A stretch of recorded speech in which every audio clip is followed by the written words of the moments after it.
Assalamualaikum warahmatullahi wabarakatuh. Shalom, salam sejahtera, Om Swastiastu, Namo Buddhaya, dan salam kebajikan. Perkenalkan kembali, nama saya Andrew Sugiri, dan di sini Andrew akan mengajak stop generasi, ayo beraksi. Di mana konteksnya adalah strategi zero waste dan gaya hidup minim sampah pada Gen Z Indonesia. Jadi, kenapa Gen Z? Karena Gen Z merupakan generasi yang akan meneruskan bangsa Indonesia ini. Dan Andrew akan langsung saja membawa teman-teman untuk membayangkan. Semisal, dalam satu hari ada satu mahasiswa yang membeli satu botol minuman saja. Dan kemudian, dalam satu hari ada 3.000 mahasiswa yang masing-masing membeli satu botol minuman saja dan kemudian dibuang begitu saja setelah selesai mengonsumsi. Bayangkan, berarti ada 3.000 botol minuman kan? Ya, jika satu mahasiswa membeli satu botol saja, bisa jadi dua. Mungkin dia tidak hanya membeli air mineral, mungkin dia membeli susu, mungkin dia membeli jus atau saudara-saudaraan seperti itu. Nah, jadi teman-teman bisa bayangkan kan, berapa banyak sampah yang kita hasilkan tanpa berpikir panjang ke masa depannya. Nah, menurut data yang didapatkan dari Esipen, ada 36 juta ton sampah yang dihasilkan dalam satu tahun. Itu yang terdata. Bagaimana yang tidak terdata? Kemudian, Andrew akan mengajak langsung teman-teman ke poin yang pertama, yaitu pemahaman konsep dari zero waste itu sendiri. Jadi, apa sih zero waste? Zero waste itu bukan berarti nggak ada sampah sama sekali, tapi berupaya agar semua sumber daya itu digunakan kembali semuanya secara penuh dan tidak berakhir di pembuangan sampah. Nah, konsepnya pun sederhana karena bisa disebut dengan namanya 5R, yaitu ada refuse, reduce, reuse, recycle, dan rot. Nah, refuse ini tolak yang tidak perlu, reduce kurangi konsumsi berlebihan, reuse gunakan kembali, recycle daur ulang barang yang masih diproses, kemudian rot olah sisa makanan menjadi kompos. Jadi nggak cuma dibuang tempat sampah, tapi jadikan sebuah kompos seperti itu. Jadi sudah paham kan teman-teman? Zero waste itu bukan tentang menjadi sebuah hal yang sempurna, tetapi tentang membuat keputusan sadar dan bijak setiap harinya. Nah, kalau kita sudah tahu konsepnya, tantangan berikutnya adalah jadi bagaimana menerapkannya di dunia nyata. Misal di tengah-tengah rutinitas mahasiswa yang begitu padat, ya kan? Ya, langsung saja ke selanjutnya. Teman-teman bisa memulai dengan langkah-langkah sederhana tapi berdampak sangat-sangat besar. Misal, yang pertama, bawa perlengkapan pribadi. Seperti apa? Tadi seperti Andrew bicara, yaitu adalah tumbler, kotak makan, sendok sendiri, dan beberapa utensil lainnya. Atau mungkin seperti tas saat berbelanja di minimarket. Jadi tidak perlu membeli kantong belanja plastik. Nah, dari situ, setiap mahasiswa pun bisa menghemat uang sampah dan uang juga. Jadi mahasiswa kalau beli air mungkin sekitar 3.000, 4.000, 5.000. Tapi kalau beli tumbler, sisa tumbler seharga mungkin 150.000. Tapi bisa digunakan hampir setahun lebih. Bukankah itu lebih menghemat uang daripada sehari beli satu botol minuman? Kemudian kedua, gunakan ulang barang sehari-hari. Kemasan dari shampoo itu bisa digunakan terus-menerus sebagai tempat refill kembali isi shampoo-nya, jadi tidak perlu beli baru. Kemudian berkolaborasi. Nah, kebanyakan dari kita tuh pasti pernah ikut ke dalam suatu kepanitiaan yang dimana pasti menghasilkan banyak sekali sampah, mau dari pra acara ataupun setelah acara maupun pada saat acara.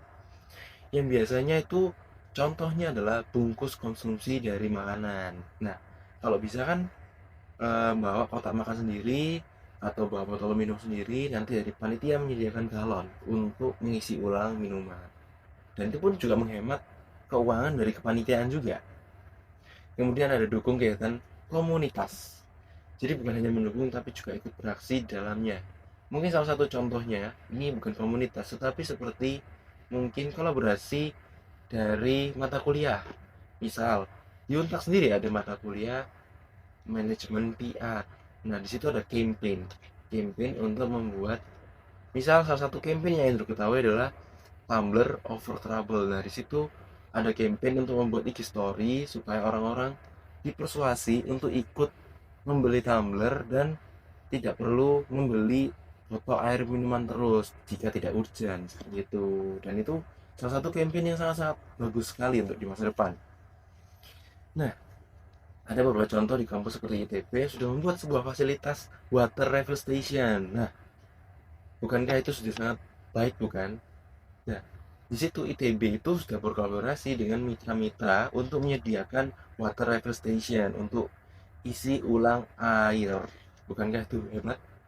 Mungkin bisa diterapkan di beberapa kampus lainnya selain di ITB, karena itu juga akan membantu ITB dan beberapa kampus lainnya untuk menghemat ruang sampah juga. Seperti itu.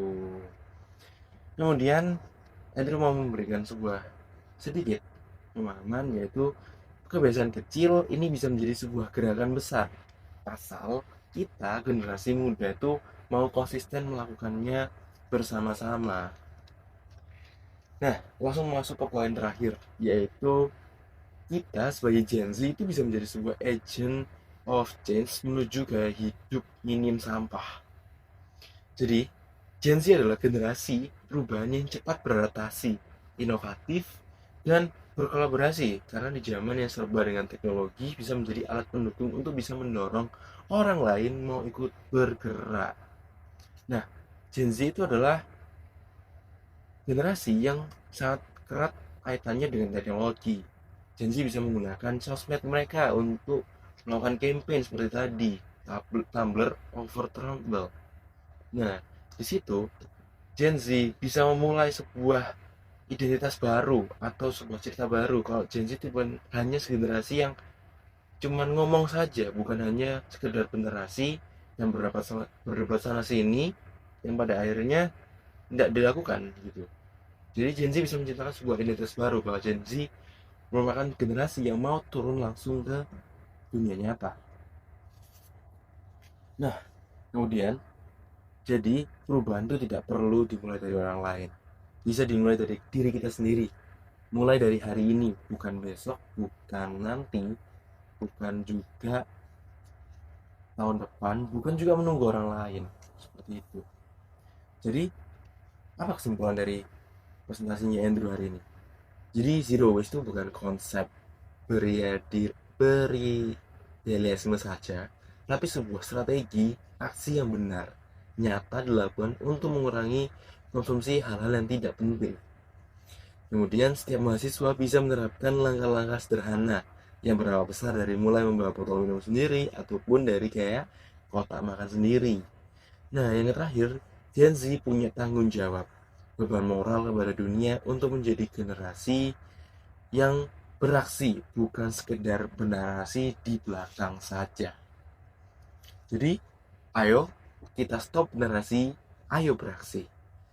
Zero waste bukan tentang kesempurnaan, tapi tentang keberlanjutan di masa depan nanti. Karena bumi kita yang sekarang kita tinggali tidak menunggu sampai kita siap. Bumi menunggu sampai kita bertindak. Jadi mulai dari hal kecil hari ini, mulai dari tolak plastik, bawa botol sendiri, pilah sampah, kemudian jadilah bagian dari solusi.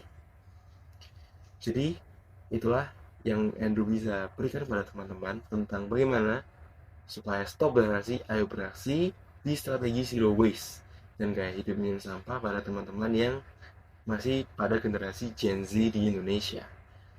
Dari saya Andrew, terima kasih dan pamit undur diri. Terima kasih.